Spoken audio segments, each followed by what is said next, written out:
Walking these streets so cold, empty, eyes drift past each other, lost in shadows of our minds, broken hearts seeking cover. Whispers in the wind too faint, set expansive dreams in gray.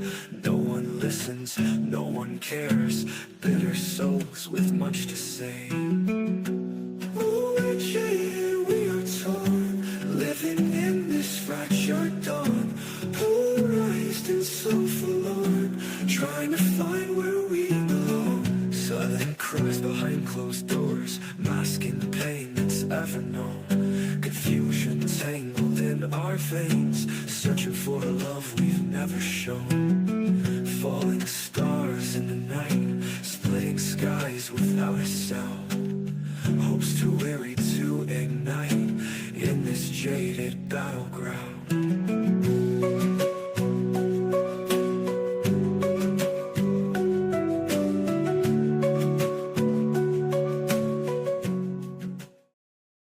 Yeah, I'm Brandon from FDR's Wheelchair Podcast. I'm Jay from the With Jay Burke Show. And I'm Matt Beat from the channel Mr. Beat. Project 2025 proposes a comprehensive conservative overhaul of the federal government, targeting agency structures and policy priorities. In a politically polarized landscape with challenges to democratic norms, we aim to provide clear analysis of Project 2025, exploring its potential impact on American democracy, governance, and society. In episode 1, we introduced Project 2025, covering its origins, key players, and the conservative vision of a streamlined executive branch, along with concerns about its impact on democracy and civil liberties.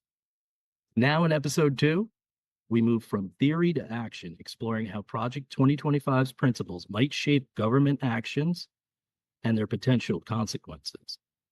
We'll also delve into the historical influence of the Christian right on conservative policy and examine whether similar initiatives have been tried before, drawing lessons from past successes and failures. But before we get into all that, we're going to first turn our attention to last week at the Democratic National Convention, where I think the mood was telling. And who better to help us unpack that atmosphere and the key moments from the event than our resident YouTuber and historian, Mr. Beat, who was actually at the convention. Mr. Beat, tell us a little bit about your experience. Yes, it was a whirlwind for sure. I had not planned on going. I've never been to a nominating presidential convention before, but I had a group called Progressive Victory reach out to me last minute saying, hey, we have an extra media pass for you. And we were supposed to record the second episode last week. Of course, we had rescheduled several times anyway, but I felt bad because that was the night Tim Walz was speaking, and I had to see a fellow social studies teacher, Tim Walz. But yeah, I got to see basically all of the speeches, including presidents. I got to see 3 presidents and one potentially future president. So Bill Clinton, Barack Obama, and Joe Biden, and then maybe Kamala Harris as a. So that was pretty. I'd never seen a sitting president in person. On top of just like the whole convention, just a lot of excitement. It was definitely something that I would say the most secure building in the world, because there were Secret Service everywhere. You know, there were protesters outside. Not a whole lot, but there were, a sizable amount of people protesting regarding the Israel-Hamas war, the genocide that's happening there. That's a word I know that's loaded, but that's what a lot of people call it. But yeah, inside though, it was, I just felt very lucky to be there. A lot of celebrities walking around. People recognize me. I had a couple, even like I had a chief of staff to a congressman that watched my channel. So That's cool. That was really awesome. Yeah. Anyway, I was like a little kid in the candy shop. That was but I think, you got lucky too, because, this one was different. It was definitely, I've watched them in the past. They're not usually, this atmosphere was actually fun there. Like it seemed like you wanted to, like, oh man, I wish I had a ticket to go there. I've never thought that about the RNC or the DNC before in my life. So Yeah, like the fact that we have a new candidates, both Kamala Harris and Tim Walz on that side. I think there was a little bit of there was a lot of excitement too at the RNC, with especially after that was right after true. the assassination attempt on Trump. But I don't know, like you could just tell a lot of people there fired up, and I don't really have anything to compare it to. Right. So it did feel like kind of like almost like a religious revival. That's what I compare it to. Yeah, kind of weird, like the biggest mega church ever. I can actually kind of see that. It did kind of have that kind of vibe to it. The crowd was just so. I just remember Kamala trying to actually talk. It took her like 5 minutes to get a word out. Besides, thank you and thank you, you know, and stuff like that. But obviously, we're dealing with Project 2025 here. Yeah, there was mentions littered all over the place. The first thing I saw was I think it was Mallory McMarrow is her name, who held up that big book. Was that a big thing at the convention? Was that one of the big items that people talked about, maybe even in the crowd or anything like that? Yeah, definitely. So she was, if you don't know who she was a member of the Michigan state legislature, I believe. Michigan, yeah. Yeah, she went viral, and then she came out with this giant prop, which was just supposedly a giant copy of Project 2025. It was like the book was bigger than, I don't know, like it was like 2 feet long. And then it wasn't just her; like it was a reoccurring bit. They even had Kenan Thompson, the comedian. Yes. He came out with it and did a few bits, and they were, I mean, they were saying, okay, on page 531, you see this is what it says, and everyone's like boo, and it was I will say the Democratic Party has been sensationalizing it a bit, of course. Agreed. But at the same time, they're just taking this and running with it because they know that generally the American public does not like the stuff that's in this book, or this. I keep calling it a book because it's so huge. This document. Sorry. Yeah, it's hard to call it a document. It's 900 pages. Yeah. Yeah. No, it's definitely. I agree with you. I think some of it's definitely been sensationalized. But I don't know if they've helped themselves either. Sometimes coming on the air and saying some of the things that were said by some of the people who were involved with Project 2025, especially. Well, I think it goes hand in hand with the Republican rhetoric. So they're against all these things, and now they have a giant document that's planning it out. So when Democrats are going, no, this is happening, like, they can sensationalize it because it's already been sensationalized by the Republicans.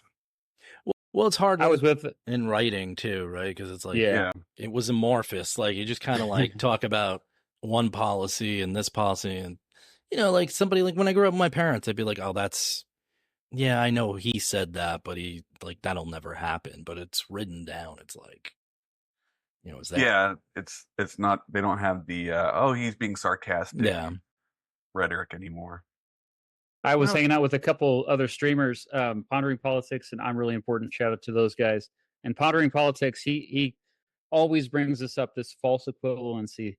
Like we try to be fair and balanced and everything, but the fact is that a lot of the times the Republican Party is attacking a straw man. I mean, they're consistently now calling her a communist. They're calling Kamala Harris a communist.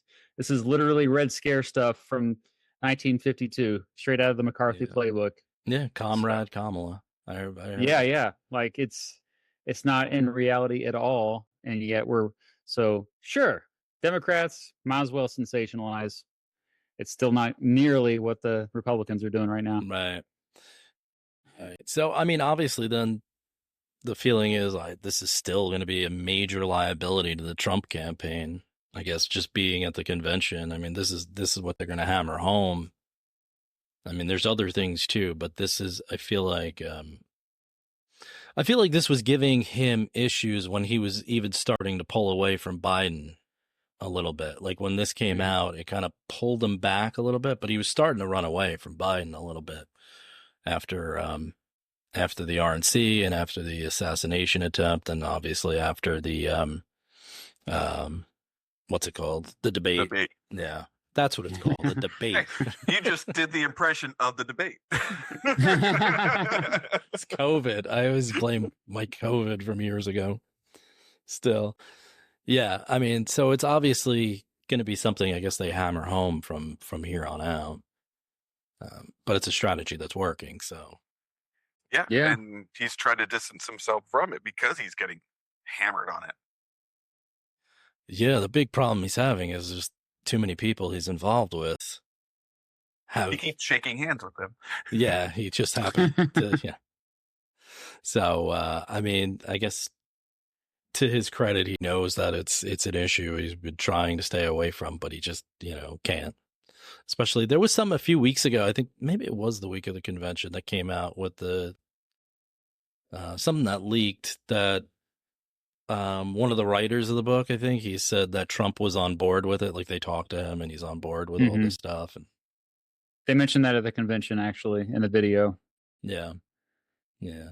But, we talked about this in the last episode a lot. I mean, it's the Heritage Foundation more than anything. The Heritage Foundation, just since the 80s, has been so instrumental in policy and affected policy of both parties so much. So, I mean, he is going to be in line with probably a lot of what's in there. I mean, he got a 64% grade or whatever from them. Yeah. Well, that's C's get degrees, Yeah. Yeah, I mean, there's no question. No, he's not fooling anybody by trying to say he has nothing to do with it. So it's clear. It's right there. It's on every news channel of him with these people. They were in his cabinet. They were advising him. There's no way for him to pull away from him. So, yeah, and it will be a liability, I think. And specifically, I think the two issues in which it will be a liability are they kept mentioning the Department of Education, like that going away. That's something that most Americans don't want. And they also kept talking about the reproductive rights / kind of like traditional family values rhetoric that's throughout the document. That's a lot of Christian nationalist vibes. We talked about that last episode. That scares a lot of people. Yeah. For sure. Yeah, I mean, they're wanting to force full-term pregnancies, whether it's life or death for the mother. And that, rightly so, terrifies not only women, but the husbands of those women or the boyfriends of those women too, Yeah. Well, that's just, obviously that's the other huge issue is women's reproductive rights in this, obviously in the playbook but just in real life at this point. When you're talking, there's a lot of talk about states' rights and things like that, but they're trying to stop people from going across state lines to get an abortion. They're trying to stop that drug. I'm not going to be able to pronounce the name, so I'm not going to try it, but they have the drug that you have to take 2 doses and it basically creates an abortion in the body. So, that also kind of goes against that whole state rights thing. Or I guess I don't want to say states' rights. It's more like individual rights and states' rights. Human rights is Right. another way to. Well, we say individual rights a lot of times in this country. Human rights gets like shaky with some people. Yeah. So, well, on that note, we're talking about some of the things in here. Brandon, if you want to kind of go on about, some of the implementation, some of the ways they're going to do this, the implementation and how that's going to be phased in and what the effects are going to be. Yeah, so the implementation is their fourth pillar of Project 2025. And I try to break it down between short term, medium term, long term. But it was kind of difficult to do because it's almost like a blitzkrieg of what they're trying to get through. So they stated that it should start day one. And day one should be turning over the previous administration's actions and implementing Schedule F, which is something that Trump did or ordered in October 2020. So that removes the Employment Protections Act, which protects career civil servants from administrations just firing them. I'll get into Schedule F in a little minute. And then they want to take task force to every single agency after that. So when they fire these civil servants, they want to implement these task force to look at each agency of the federal government. And then they want to get rid of a bunch of them. Then they want to take it to judicial action. So they want to take it to the judges that have already been appointed by Trump and have those laws go into effect. That's the short term, it's firing the civil servants. Medium term is get these task force to look at these agencies, get rid of the agencies, and put it to the judicial courts in 180 days. So within 6 months, they want to do all this. So it's really, they're coming in. Can I just bounce into that for a second? Because I heard something interesting, I listen to about 1,000 podcasts on this, read a bunch of information, so I'm not going to tell you where I got this. But one of the things that came up was in doing that 180-day implementation is if it does go to court, obviously there are a lot of Trump appointees, but let's say they try to kick it back, they'll already have people in place, and it's kind of like, try to enforce this now. Yeah. And then they'll appeal it, and that's kind of where the Supreme Court comes into play, because a lot of their decisions have been swaying to the right. So, and this plays right up the alley, so they can just go right there to the Supreme Court, have this solidified. I think 6 months is pretty ambitious to get all this stuff done, but who knows? They're motivated, and they have the correctly appointed judges, and then it kicks up to the Supreme Court quickly. And especially if the legislative branch is, even if it's a mixed control split between Republicans and Democrats, they won't be able to fight it, because the only way that this could be thwarted is if Congress passes laws to prevent it. Right? I mean, it looks like the Democratic Party will be winning the House. That's what most of the polls say. However, not the Senate so much. So that also, because this kind of goes back to that Supreme Court case, that overturned the Chevron doctrine. We mentioned it briefly last time, but just the fact that Congress now has to be more specific about how the executive branch functions in terms of enforcement of laws, instead of just like deferring to bureaucratic forces and experts. That I think that they would be able to move through the courts pretty quickly without any legislative obstacles. Does that make sense? Am I making sense to you guys? Yeah, you are making sense. Okay. Yes. Well, Making sure. Can I ask you another question, piggybacking on that a little bit? Does the presidential immunity case have any bearing on any of this stuff? Maybe. That's the thing. My biggest criticism of that presidential immunity case is like, okay, there's a lot of gray area still. I wish we would have had something more specific. So I don't know. It's kind of frightening. Legitimately, is a scary thing. Yeah, that's true. Yeah. That's an interesting case because I mean I kind of understand. I think again this was probably a little embellished too. Like I remember hearing stuff like there's going to be death squads, and I'm like, no, there's no constitutional. Yeah, why doesn't Joe Biden just assassinate Donald Trump? Right, Yeah, like he can do it now, right? he With took care of a immunity, bunch of stuff already. Yeah, so As long as he's at the resolute desk, it's fine. the resolute desk. That's right. Just sit at that resolute desk day and night. Yeah, I get it from the point of they want the president to function without having to worry about getting sued for everything. But that goes back to I think Nixon and Fitzgerald anyway. Right. Right, This so- is before it was already okay for the president to have civil immunity, but this is the first time where they open it up saying, "Oh, they also have criminal immunity in some cases, as long as they are obeying the Constitution." Okay, but the Constitution is implied often these days because the Constitution is a very short document. There's not much in there. Yeah. So, Right.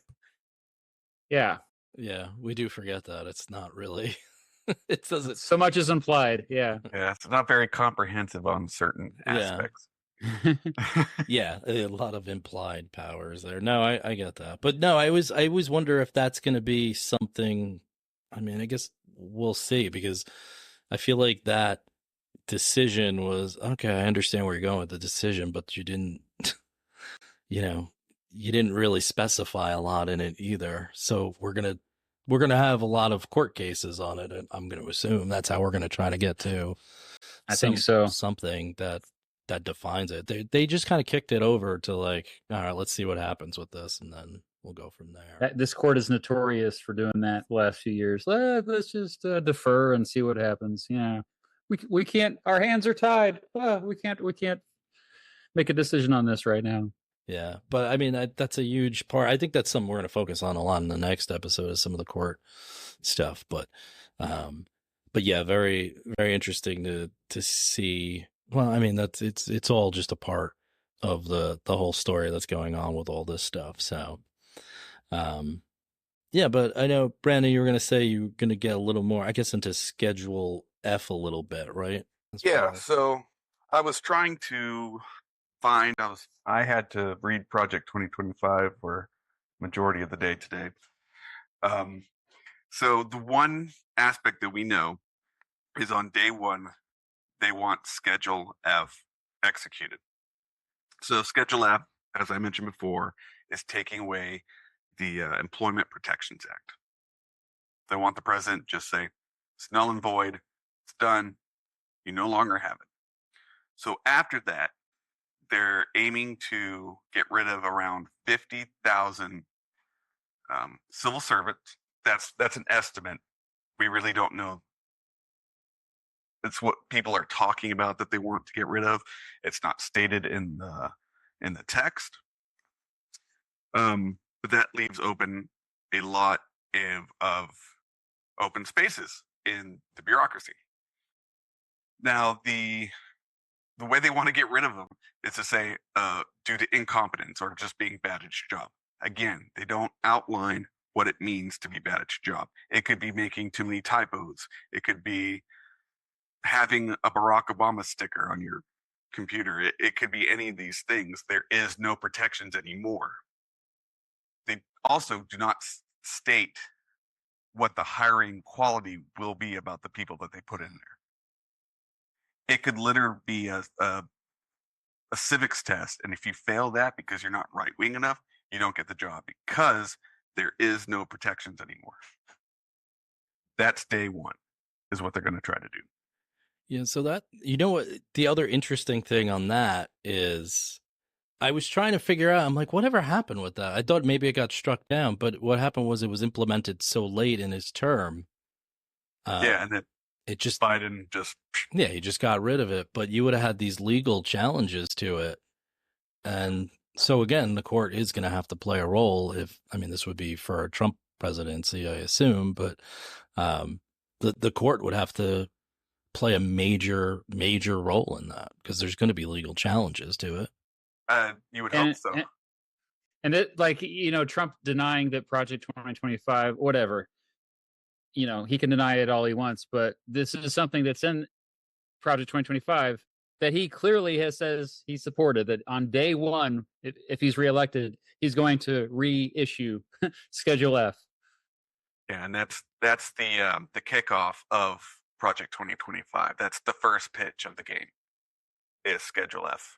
Yeah, that was one of the interesting things I thought too about this. Right, they were going to bring in a whole slew of people. They called it like they almost have a LinkedIn database of people ready to take on the role when they come in. It's like, oh, LinkedIn. That's who uses LinkedIn? I guess everybody does, but like, do they really?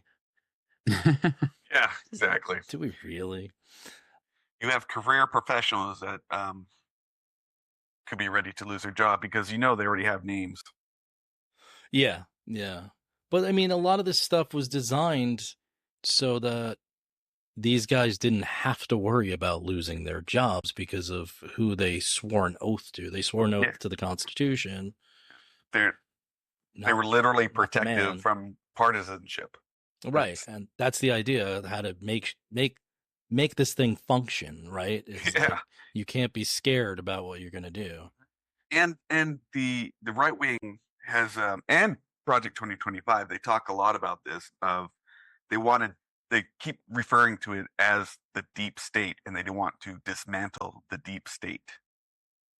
So when Trump was saying drain the swamp, this is what he's talking about: getting rid of people that would oppose, would object, or question things that he was putting through. So Agenda 47 is in Project 25, and it literally says dismantle the deep state of bureaucracy. And this is where it gets into getting rid of the Protections Act, firing 50,000 people, putting people from the LinkedIn database in. It comes from this Agenda 47.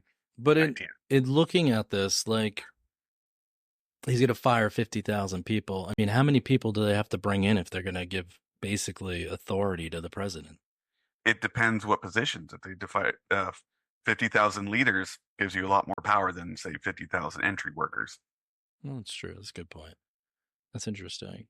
He's going to drain the swamp and then dump a bunch of sewage in there for a new swamp. That's what he's going to do. That's what it's. A newer, fresher swamp. Yeah, fresh swamp. Yeah. A swamp that's loyal to him. You want swamp monsters that are loyal to him. Yes. That's always just kind of circle around him. It's always a funny term, though, like the deep state. I don't like. Like, what does that mean? What is that? Yeah. It's like, I was going to make a video about that because I was like, all right, this is something that means different things to different people. Well, that's exactly. It's like.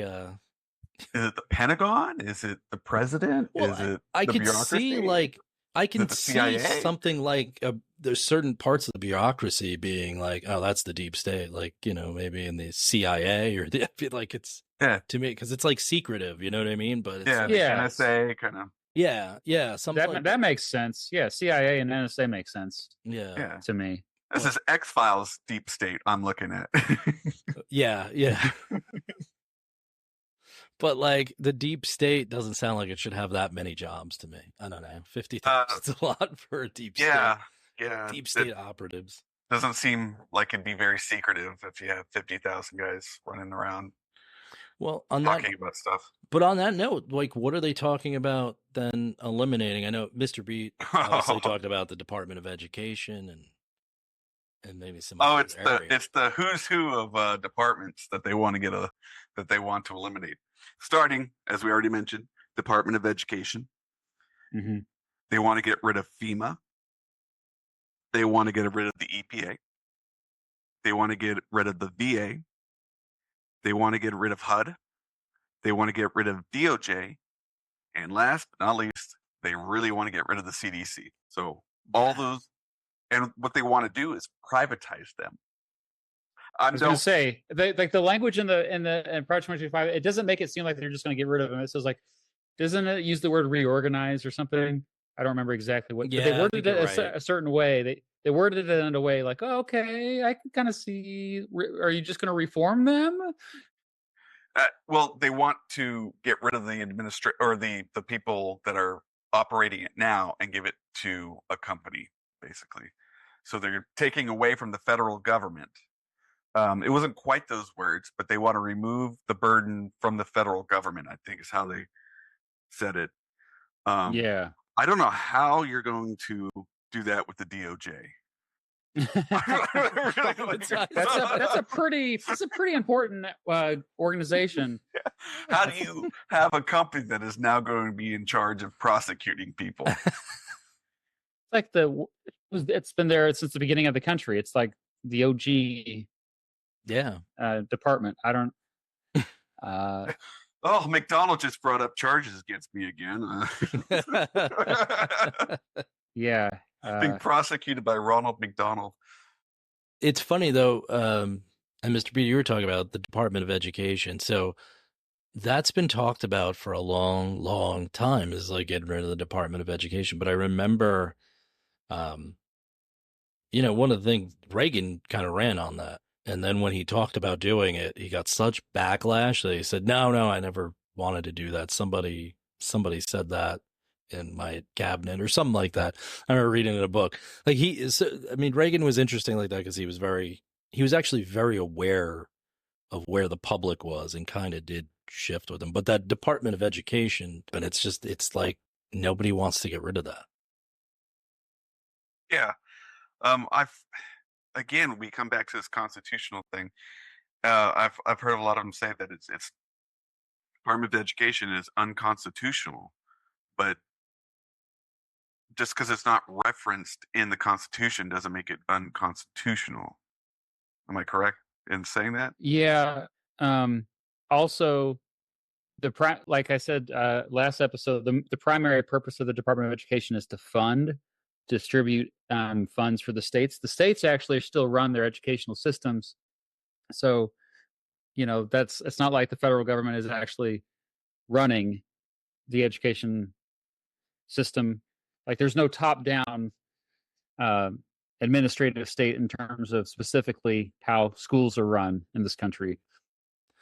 That's actually a really good point, because a lot of people, I think, view it as the federal government saying, like, you know, DEI hires and teach, you know, critical race theory, which isn't taught in any public school setting, but you know, besides that. But yeah, I always think it's just funny that they bring that into it. Yeah.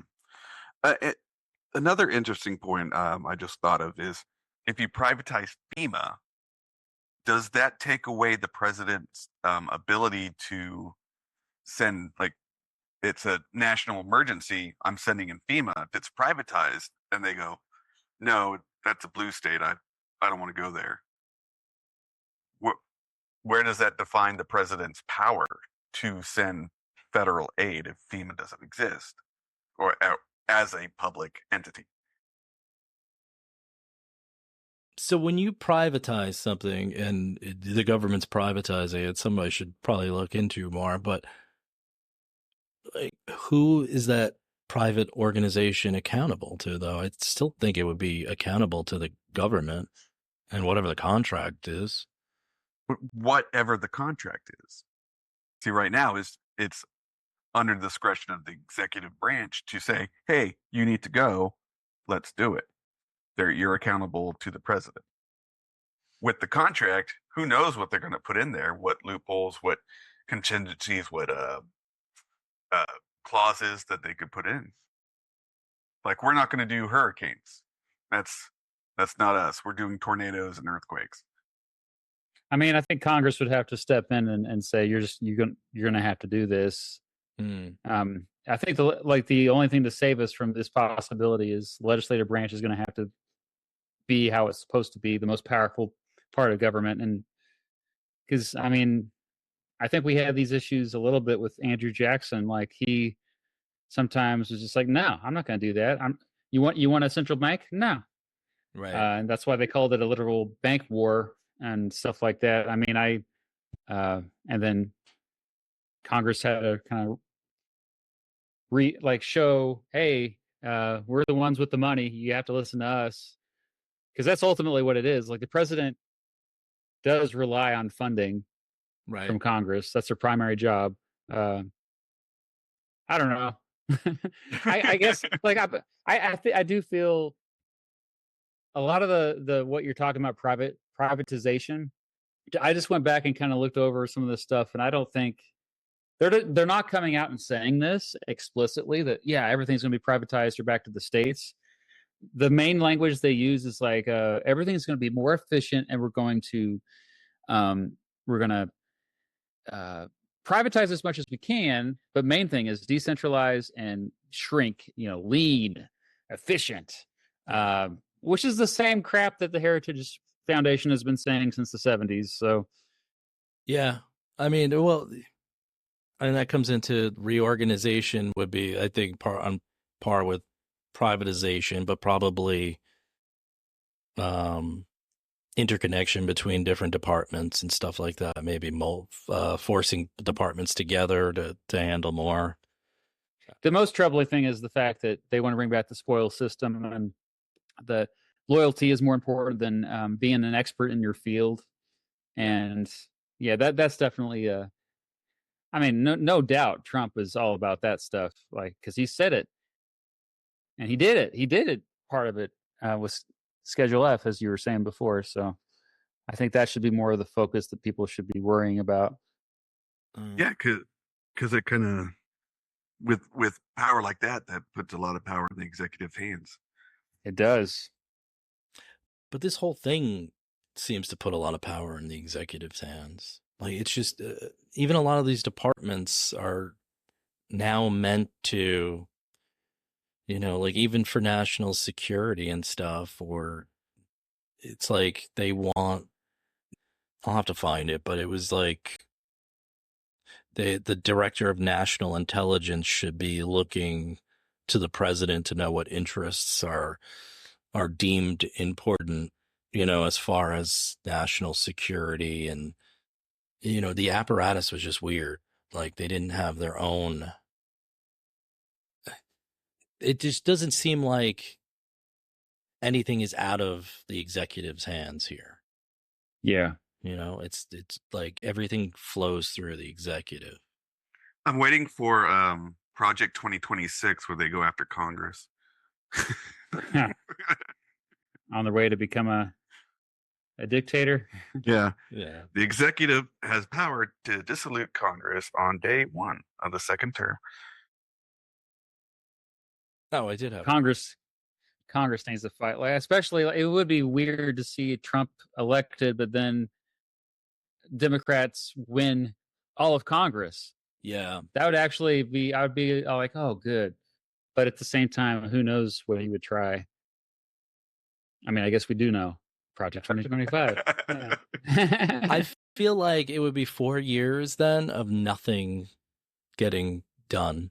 It would just be like legal battles after legal battles after legal battles. If it was just Democrats who had had Congress and then he had the presidency, I just feel like it would just be legal battles constantly. I'm okay with that. As long as we still have a republic, I'm okay with that. Yeah. The bar is pretty low. That's true. I don't want autocracy. That's all I care for. I don't want authoritarianism. Nothing got passed here, but still have a republic for now. Yeah, that's how it works out. We're treading water. It's Yeah, a we're treading water administration. So, I mean, we talk about the departments being eliminated. Well, the EPA doesn't surprise me at all. I mean, that'll be. I feel like that's day one. The EPA is just gonna. Yeah, they've been attacking that since the first administration, weakening its power, putting it in charge of someone who doesn't think it should exist. So, in your research, what was, do you think, the scariest thing you saw? For me, for the timeline, is day 1. Yeah, I think that's the scariest because that's going to set off the domino effect, and I think that is where the ability to carry out Project 2025 is going to come from, is removing the leaders of the civil service, the lifetime career civil service people. That was the scariest one to me because it shows a complete disrespect and contempt for the entire role of what the government does to implement laws. Yeah.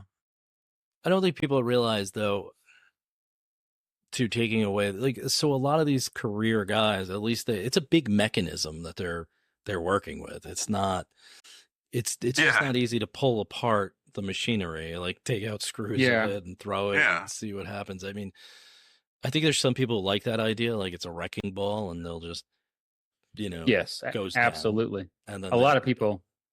Yeah, a lot of people are turned on by that. They like the idea of this, like, and I think that's part of the appeal that Trump had in 2016 was he was just like, he's like a brick to the system, like you're just throwing it at the system, And Yeah. the system was complacent, so I get it. Yeah, it needed something thrown at it for sure. Yeah. Nobody likes governmental paperwork. I mean, just no one likes going to the DMV or doing their taxes and dealing with that kind of stuff. So when you're like, oh, I'm going to take it all away from you and make it more efficient and make it cleaner and better, there is a sense of like, yeah, okay, I see where this is going. I like it. Yeah, take away that swamp.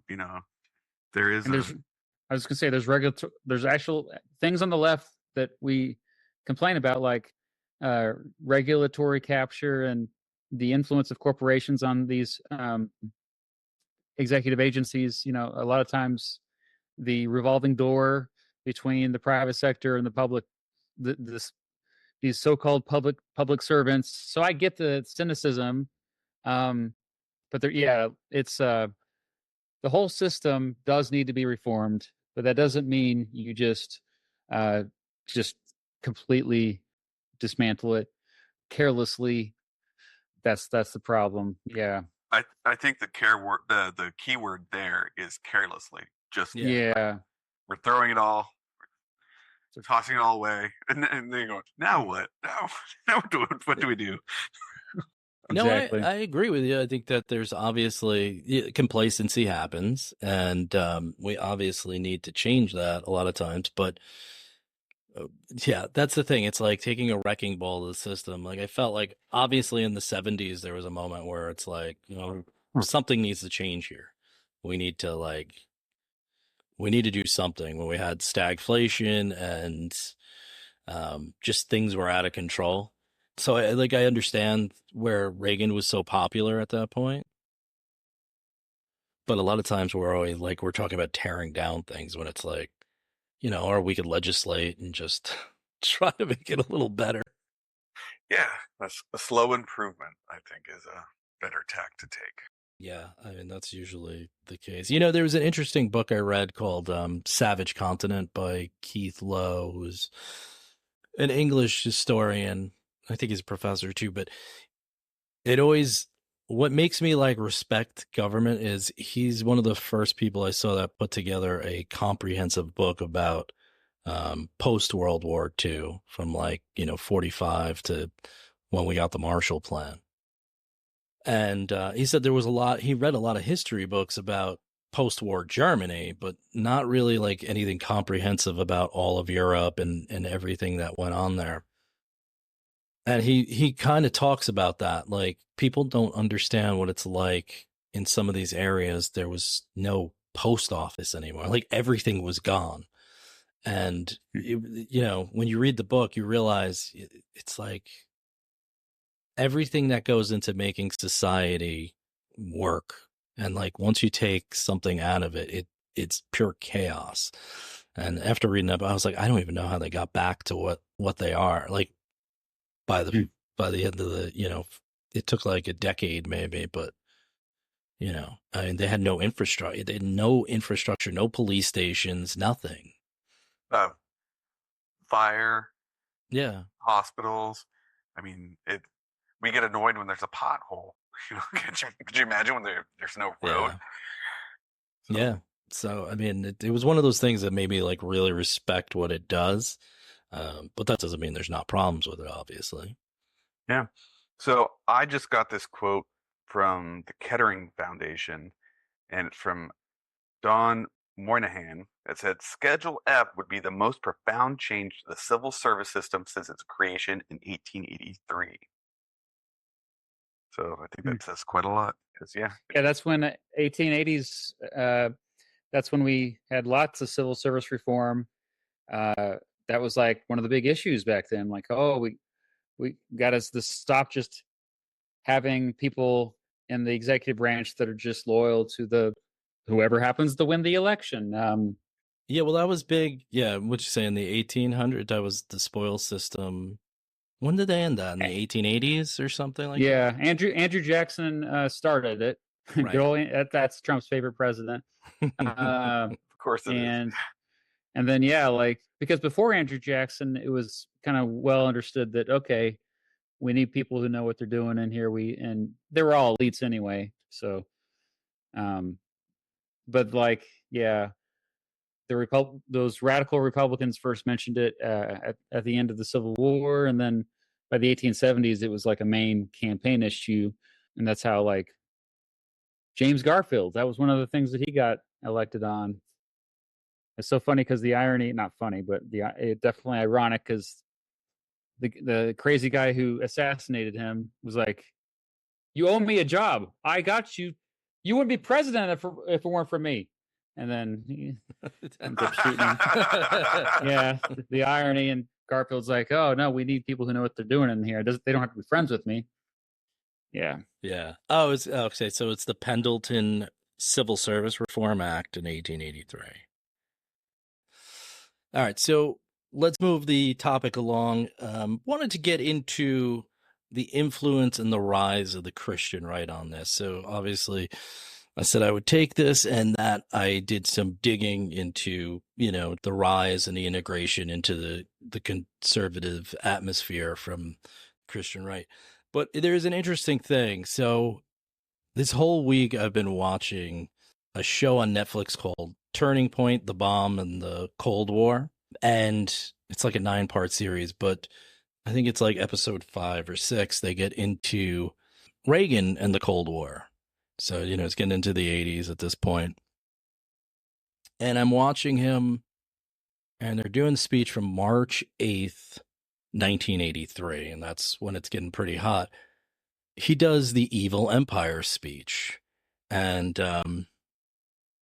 I was, I'm watching this thing, and I realized that where he's, obviously that's the famous speech where he kind of draws a line in the sand and says, morally, we're the good guys, they're the bad guys, and we have a responsibility to try to end communism. He just links them to evil. And I was like, God, that's like that's like such a definitive line he drew. And before that, the rhetoric from other presidents were obviously toned down from good and evil, but they always thought communism was wrong.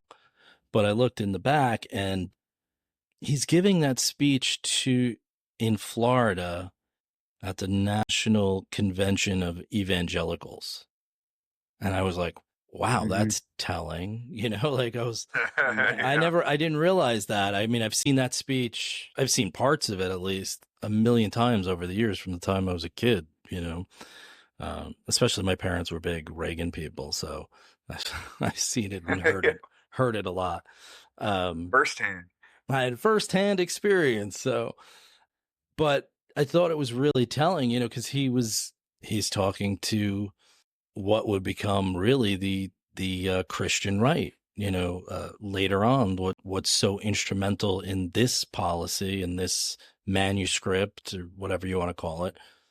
But Reagan there was kind of a thing going on before that. I guess, they started to get inserted into politics a little bit more in the 70s. Correct me if I'm wrong, Mr. Beat, but it was primarily Jimmy Carter that kind of tapped into evangelicals. Yeah.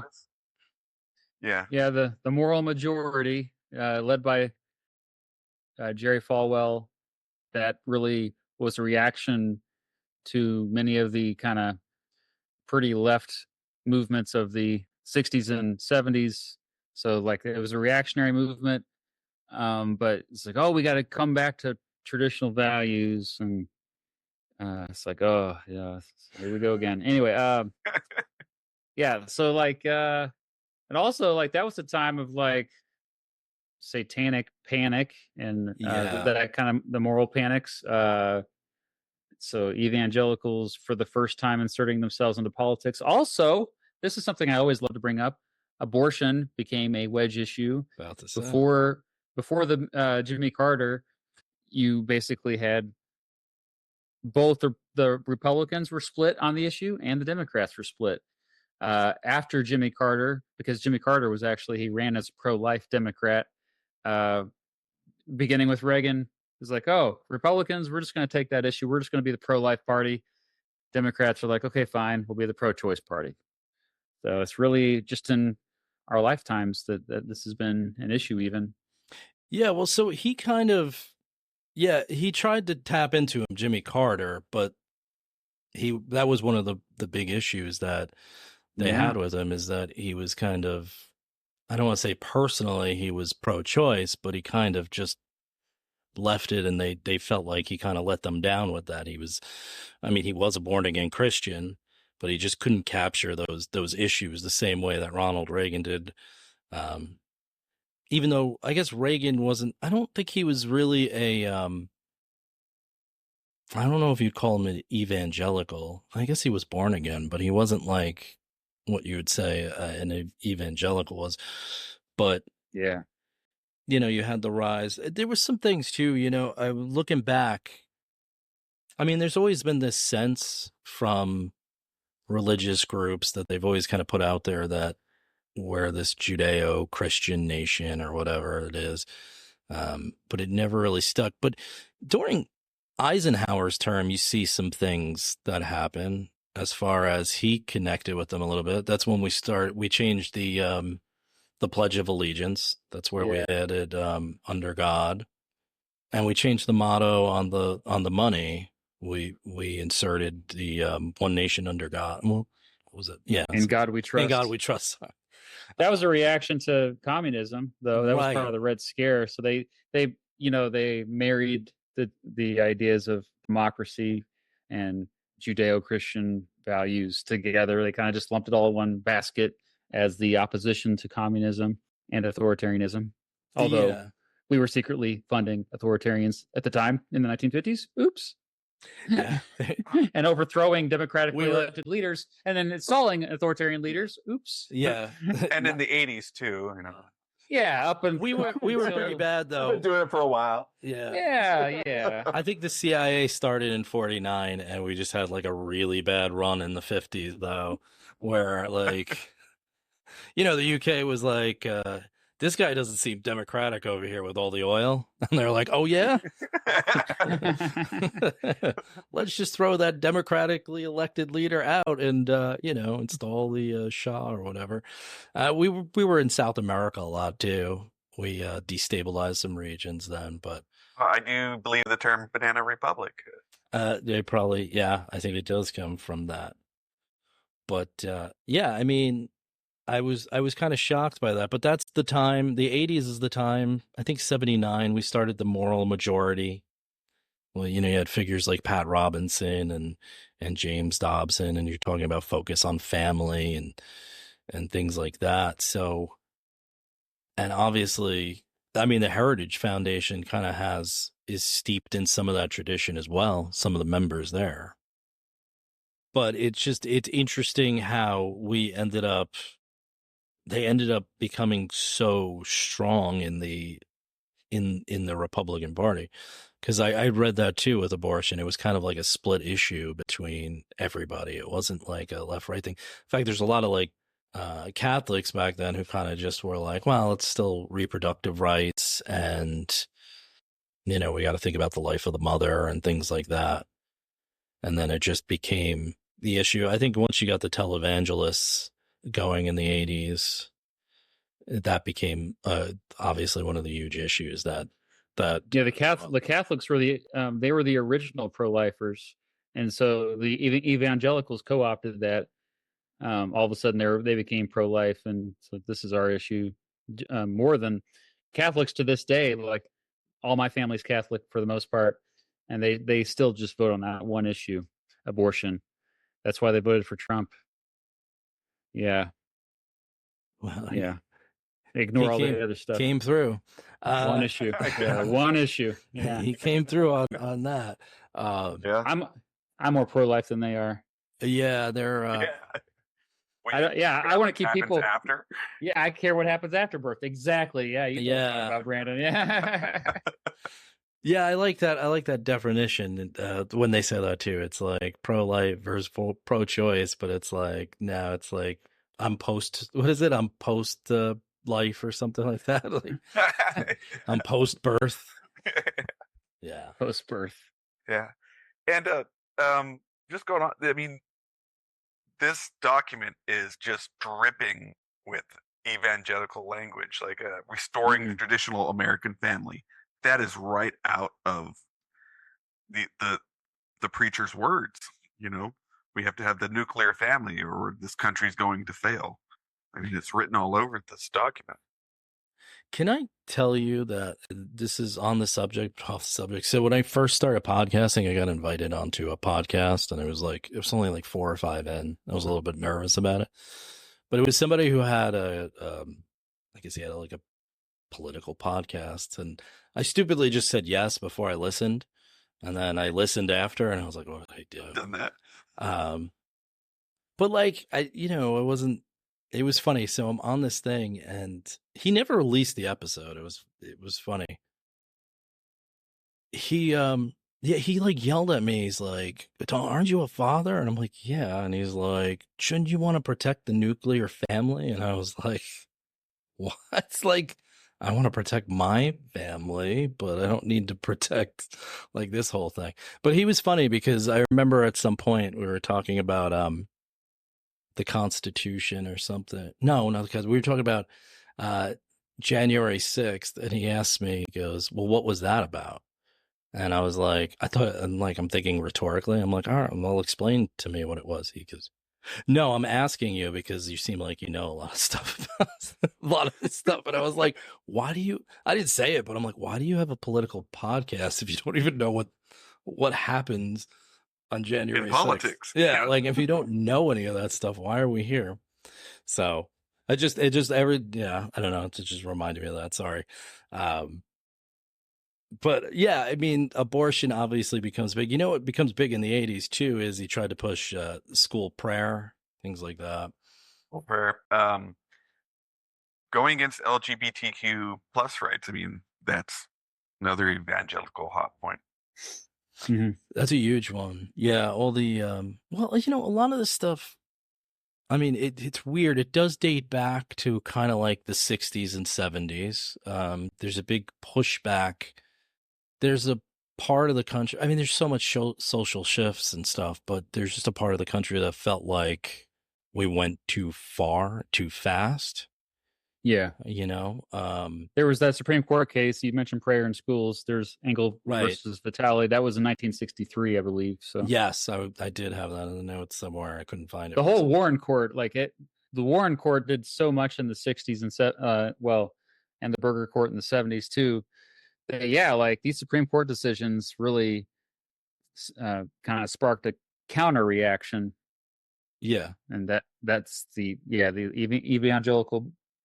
And again, it's important to stress the fact that it's important to stress out too. Yeah, it's important to stress the fact that before the 1970s, evangelicals generally, and then Christians overall, they generally kept religion and politics separate.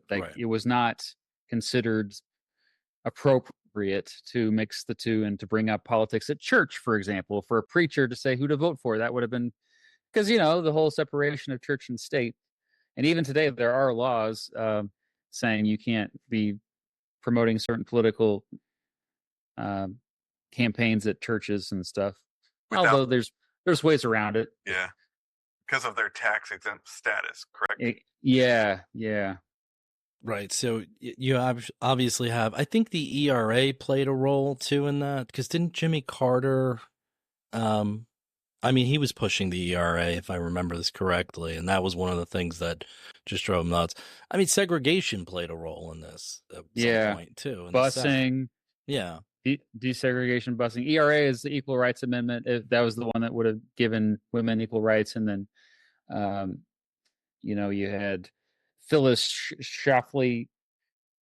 Is that how you pronounce her name? Schlafly, I think. I don't know. yeah. I think she led the reactionary movement against that. It was very close to passing as an amendment to the Constitution. It was there only needed to be like a handful more states. Jimmy Carter, as you said, supported that. Even a lot of Republicans did, but nope, that was because women don't need to be equal to men. Gosh, why would that be in the Constitution? Come on.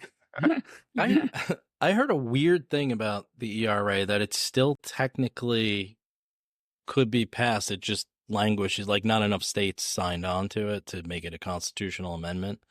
That I guess if they ever just decided to, it could like one day just be. Well, that's debated. Yeah, a couple years ago there was another state that ratified it, but then that kind of brought up the issue, like, well, all these other states that ratified it, they did so, over 40 years ago. So that you probably need to go back to. There's too much time has passed. Yeah, no, that makes sense. A lot of the people that ratified it are now dead. So yeah. There's a little statute of limitations thing going on. Yeah. There hasn't been a resounding debate on it in a while. So yeah, it was. I'd heard that though, so I thought that was funny too. But yeah, technically, there's nothing in the Constitution that says you can't have like 100 years between ratifications. But again, like we said earlier, the Constitution is a small document. Yeah. Not much in there. I'm kind of okay with saying, hey, there's been too much time, because that could bring up a lot of issues. It's reasonable, yeah. Well, there was an amendment passed in 1992, the 27th Amendment, ratified in 1992. It was first introduced in 1780 or 1791. So, wow, these things happen. Yeah, that was the pay. It's 27 the pay. Yeah, or they can. Yeah, Congress can give themselves a raise until it doesn't go into effect till the next term. The next term. Yeah. Okay. Yeah. That was when Clinton was in office. We passed that. That's the last one. So I mean, it was the last amendment to pass. Ratified. Didn't see that. May 7th, 1992. It sounds like more of like a win for him, and like, I got an amendment passed, but it's not really like a big deal. It was Bush Senior, but it was it was like one of those things like everybody agreed on it. Everybody. So wasn't that big a deal. Anyway, sorry, we're getting us off track. I'm sorry. That's okay. I'm famous for that. So yeah, no, we were just going into the religious right, but obviously, talking about history, we could probably go to you on this. I think we started to touch on this the last episode, but then I don't know, I think you had a storm and then it just kind of ended the thing. Yeah, I think that's what ended up happening. But literally the power went out of my house. But yeah, obviously in your expertise in American history, are there comparables to what they're trying to implement here, and have they been successful during that time period? There is one notable parallel. We did briefly mention it the first episode. I believe Danny mentioned it. The Mandate for Leadership document that the Heritage Foundation put together when he ran for election in 1980. It was another very long document that had very specific policy proposals, and it's notable that Reagan actually followed through with 60% of those policy proposals. The Heritage Foundation was they were patting themselves on the back. They were pretty proud of how that turned out for them. And that's also what kind of turned them into one of the more influential think tanks in American history. Because there's other think tanks. There's the Brookings Institute is another famous one. That's one that I don't know. They haven't had as much success. They lean to the left. There's the Cato Institute, which is, I think, more influential with the Libertarian Party than any of the major parties. But Yeah. Think tanks, though, I mean, they exploded, I think, in the 70s, I want to say. I mean, they started in, I think the first one was the Carnegie one. They weren't, oh yeah, yeah, I think in 1918 or something, he started that. But think tanks were different. Like, they just were actually thinking, like, this is what we put on paper, this is what we think would happen. Heritage, the boring stuff. Yeah, Heritage was a little different. It was like you gave this synopsis of what this policy might do, and whatever. But Heritage was a little different in that they pushed to enact what they wanted and got into higher levels, and to get into the ear of people like Ronald Reagan and stuff. So they were a little different than the other think tanks. Yeah, I mean, you could say also, when I was looking this up, I didn't even know about this until I looked it up, but the Bill Clinton administration was also heavily influenced by the Progressive Policy Institute as well as the Democratic Leadership Council. Yeah, they didn't have documents like Project 2025, but they did have like a lot of recommendations for people to staff his executive branch with. So a lot of the people that also worked with the Democratic Leadership Council and Progressive Policy Institute ended up serving. And so it was a kind of I mean, I guess that's not, I guess that's kind of somewhat similar to what Trump wants to do. Trump just wants to take it up a notch quite a bit. Yeah, just a little bit. Yeah. Yeah, it always seems funny to me that one has so much influence. You would think you would want, like, I think it's good to have think tanks who are like, one who leans libertarian or one who leans to more maybe conservative values economically or progressive values, that kind of like take them together and kind of figure out, some kind of road. It's like a roadmap. Maybe you're seeing what could happen and what could potentially be bad or negative. But it's like a little council of advisors. Yeah, like, it's like having a team of rivals or something like that, something in that way. But like, yeah, I mean, it's just, it's changed so much as far as now that some of these think tanks are huge. But Heritage, obviously, and we talked about in the first episode, is like very different because they've been effective in every administration. Even Obama's, they thwarted a lot of his efforts in the Affordable Care Act. I mean, a lot of it's watered down because of their actions. Got to have market forces in there. Always market forces. Yeah. Good old capitalism. Deciding how healthy we are. Yeah, exactly. But yeah, Mandate for Leadership, if you're not familiar with it, everybody should look that up because, yeah, that was very similar situation to what we have now. Although I will say, if you go back and look at the Mandate for Leadership, I haven't read the whole thing, but like a lot of that stuff doesn't seem that controversial by today's standards. Like the Project 2025 seems much more radical than the Mandate for Leadership, isn't that crazy? There's a lot of stuff I think about that happens today that you're like, yeah, it's kind of like that, like stuff we grew up with. But even like what, I mean, I guess it's kind of the opposite way you're talking about, but like some of the stuff that people have gotten in trouble for, or I guess I'm trying not to like single out Trump here, but like some of the stuff Trump has been, all the indictments, all the stuff that happened. I mean, I remember Howard Dean, was it Howard Dean? No, Dean screamed at a speech. Yeah. He screamed at a speech, and I never forgot this because the next day I was at work with my friend and he grabbed the newspaper. And on the front of it says, Dean's attitude comes from his arrogant God complex. And we were like, Jesus Christ, all that because he was excited and screamed like he had the flu or whatever, but he had an arrogant God complex.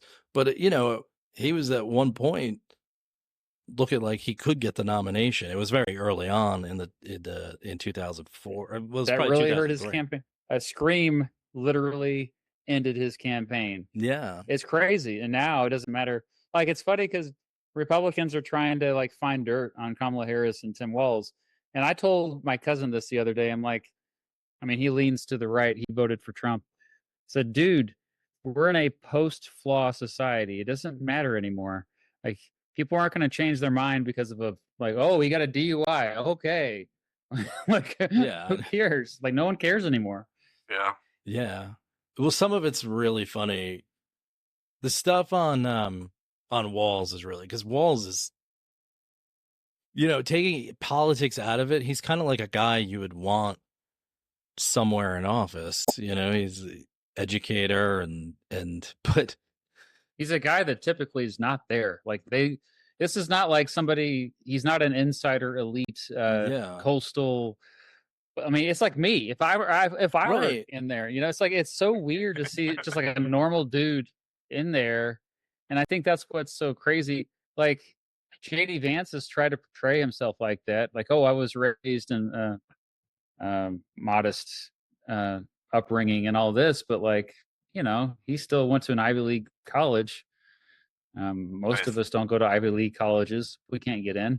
And he's funded by Peter Thiel. Yeah, funded by most of billionaire- us aren't funded by Peter Yeah. Thiel. This podcast is not funded by Peter Thiel. Just to let you know. That's the only reason why I agreed to come on. All right. That's too Thanks. bad. Great, guys. Bye. Peter Thiel told me to say that. Sorry. No, I know. It's funny because he's like, one of the things they were like bringing up was some kind of video of him with a dog, and then they were trying to show like he called one dog the same name as another dog. He must be lying, but it was like a video they stopped and just took the pictures out of, so that it looked like. But everyone was It's like, two different dogs. is that the best you got? Even if it was true or something, like he was lying about the name of his dog. Like, what are we doing over here? Yeah, that's pretty desperate. Yeah, I mean, it's so he's a tough one. Like,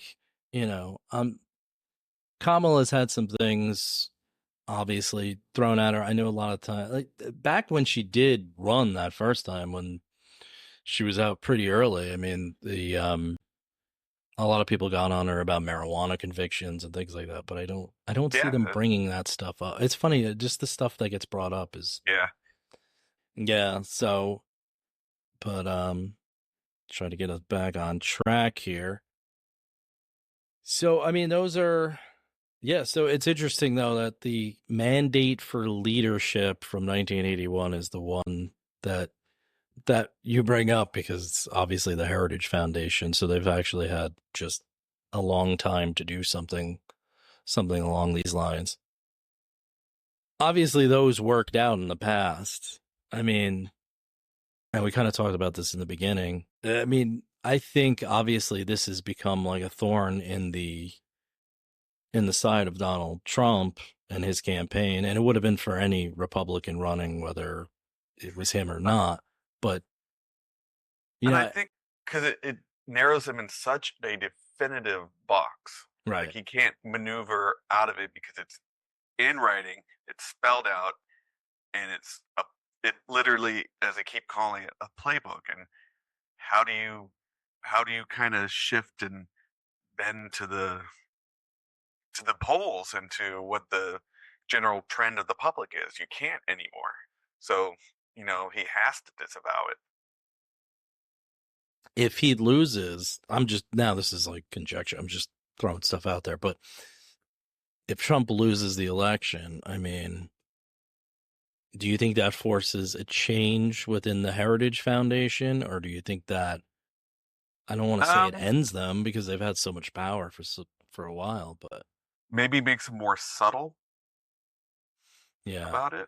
Well, Mr. B, going back to the mandate, I know you said obviously you didn't read it. I think it was like 500 pages as well. I mean, it wasn't a short document. But you said that the language it seems pretty toned down compared to what we had here. Yeah, it's less focus on religious stuff or social issues. It's more economic and definitely tamer. So maybe that's the direction they go. They go back that way. Yeah, that was a big thing in the 80s too. So, just in looking into Ronald Reagan's I'm gonna have to take that out. Pregnancy. I almost said presidency. There's like a large contingency of conservatives who kind of didn't think he went far enough. They would call them they would call those the paleo conservatives. I feel like this is more of a document for them, and people who don't know paleo conservatism, it's really like the old school conservatives in the 30s and 40s. There was the big backlash against the New Deal policies.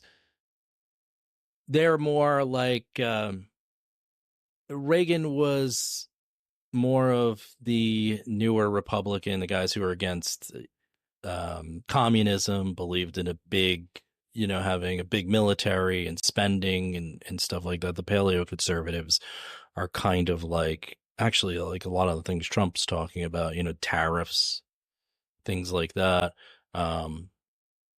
Not getting involved in foreign affairs and stuff. That's more of the paleo conservatives. It feels like after Reagan was out, I mean, Reagan, I think, went out as the most popular president in like 50 years when he left office. But it feels like, just from things I read, that a lot of conservatives kind of used his name to prop themselves up, but they were different from him. And this document's kind of like the culmination of that 40 years later. Yeah, I see where you're going. That is, yeah, I'm trying to wrap my head around. I know, I was trying to throw it out there as succinct as possible without going too far. Yeah, because this Republican Party is definitely different from the one Reagan's, but it's definitely been shaped by it. It might be an instance of it kind of narrowing down, where Reagan had that broader appeal, and now we're slightly coming down to like a little more of an edge to it, and this is what that document kind of reflects in a way. As we said, the mandate of leadership, Mr. B, you said it was much tamer, and now it's more extreme. So we're kind of moving up that ladder. Is that what you kind of meant, Jay? Yeah. I'll just send you my notes, and you could sum it up for me. Sometimes I gotta get there. Well, it's also like one of those things too. Mr. B, you were talking about in the last episode, and I noticed it too. There's different authors, and it seems like they didn't really talk to each other that much, because you'll have somebody like speaking, in a way that's not, I mean, maybe even like above me and like boring and whatever, and they're trying to get these weird policy points out, and then it's like the first line of the next chapter is like, the woke warriors must be defeated at all costs, or hell on earth will come. Satanic. It's like there's too many cooks in the kitchen in it too. It definitely feels disjointed for sure. Yeah, you would think like the way that the sections are put together would reflect more of a unified thought process. Yeah, and that's where I had trouble trying to narrow down the timeline, because it's like, yeah, they have this mission of what they want to do, but after day one, and then the task force for each department, it just kind of meanders a little bit of how it's all going to play out. Yeah. So I was like, kept reading it, and I was like, God, like, just keeps going on and on and on. I mean, it's about power. I don't think there's even like that much ideology in it. It's about like, okay, when we have power, here's what we're going to do to keep power, and that's it. I think that's exactly right. There was very little ideology in there. Yeah, but that's a lot of the culture war is like, it's. I mean, I guess there's an ideology to it, but it feels like it's just reactionary, a lot of it. it's the language. Once you use the word woke or something like that, I always ask people to just explain stuff to me when they say it. Yeah. They say woke. What do I'm you? like, what does that mean to you? The same thing, like when somebody says socialism, sometimes I'm like, well, what does that mean? What type of socialism? There's very different types of socialism in the world. Yeah. It's very different in, Mussolini versus somebody in South America versus, something from 50 years ago. It's totally different. I don't know what that means. But that's a lot of the language, I think, sometimes.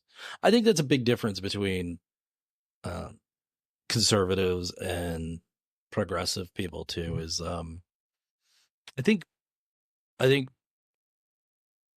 progressive people are more, they want to debate, think it out, try to find a way. Like conservatives like action. They're more action oriented and more black and white, if that makes sense. Mhm. It's like, I want this done. Let's do it. Why are we doing something? We're Right. facing this. We'll take communism. We're facing these communists. What are we doing to do it? And we go, Right. Yeah, and I don't even mean that as an insult. It's like Yeah. they're action oriented, and it's like, I mean, I just remember that back in the day, like when I was younger, it was like the conservatives I knew, whether it was my parents or whoever, it was always like they just sit around and talk all the time. Like that's nothing gets done. Like we want some action. I could understand that thought process though too. Yeah, and you see it reflected in things that like attacks on Kamala. I was like, what has she done about the border? What have we done? What is she going to do? It's Yeah. action rhetoric that you were. Well, but it's like almost like contradictory though, because a lot of what being a conservative is like putting the brakes on something. Like we need to stop immigration and we need to stop spending. We need to and I think the reason why there's more clarity on from people on the left is because they're the ones who are wanting to change. And in order to change society, if you truly want to convert people to your reforms that you're proposing, you have to have clarity of what you exactly like. So much about universal basic income, for example. I didn't know much about it until Andrew Yang ran in 2020 for president. And then you go to his speeches and like, it's just half the time he's just explaining. It's like educational. Like this is Yeah. how it would look like. And he has to be clear. Whereas conservatives kind of have the luxury of like, UBI, it'll never work. It'll do this. They don't even have to be right. All they have to do No. is just like kind of boogeyman, like, oh, the boogeyman will come out of the closet if you do that, and that's, and they're good. I was And they're actually done. a big Andrew Yang fan. One of the reasons I just loved the way he proposed things. And even when you went to his page, like he had he had like 60 policies and like all the bullet points for it and stuff. And I was like, no politician does that. Which is funny. I was thinking about him because I mean, I don't really know. I know he's doing the Forward Party, and I just don't. I see him, but I don't hear anything substantive anymore from him. But I was watching the convention, and a lot of the talk is moving forward and not going back. And I was like, he must be like, what the hell, He's man? had some influence. He's had some influence for sure, like him and Bernie. And I think there's some Democrats who are just like, they're just better at communicating. Whereas Andrew Yang was kind of a dork and kind of like not the most charismatic. And same with Bernie Sanders. Like Bernie Sanders I saw him at the convention. He's still saying the same things that he was saying in 2016. I don't think he's the best speaker, to be honest. Like he may have really good ideas and he's still be an inspirational figure, but you need somebody who could talk well. And that's why Biden was struggling so much more than anything. He just couldn't communicate, in my opinion. Yeah. Well, me and Brandon talked about that on my show when we're like, I was actually right before he stepped down. It was when he had COVID, and we were talking about that. We're like, in our lifetime, as far as in a 4-year period, I mean, Biden, whether you like them or not, legislatively has accomplished a ton in a very tough time to get anything accomplished. So he just could not paint that picture. He did a very bad job. Like I don't know. Like he couldn't get it out there. I mean, the messaging is much better now, obviously, for sure. But I feel bad because sometimes I feel bad for him because she's kind of like running on his stuff. Like she's almost like talking like she was the president the last 4 years when stuff happened. And yeah, history will look at him, I think, fairly kindly. I think so too. Yeah. Yeah. And it looks selfless now that he stepped down if she ends up winning. And I think he would go down as I think it'll look kindly on him too, as far as one of the better 4 one-term presidents, I'd say. Yeah, I think that'll be a very historical point that people bring up. And Yeah. I was telling my wife that. I think so. I was like, well, as long as Kamala wins, I mean, it's the other way around. He's dead. Yeah, right. He's not going to be looked at the same way, so. Well, I mean, I think we covered a lot here. Obviously, I forgot to mention in the beginning of the show, Danny's not here. He couldn't make it. He was under the weather. So we wish him well. But do you guys have any last things you want to put out there? No, I think we covered a lot. what I want to talk about. That's that's important. So why don't we just maybe we'll let the audience know where we can be found when we're not doing this. Yeah, you can email us at project2025podcast@gmail.com. So yeah, we'd love to hear from you.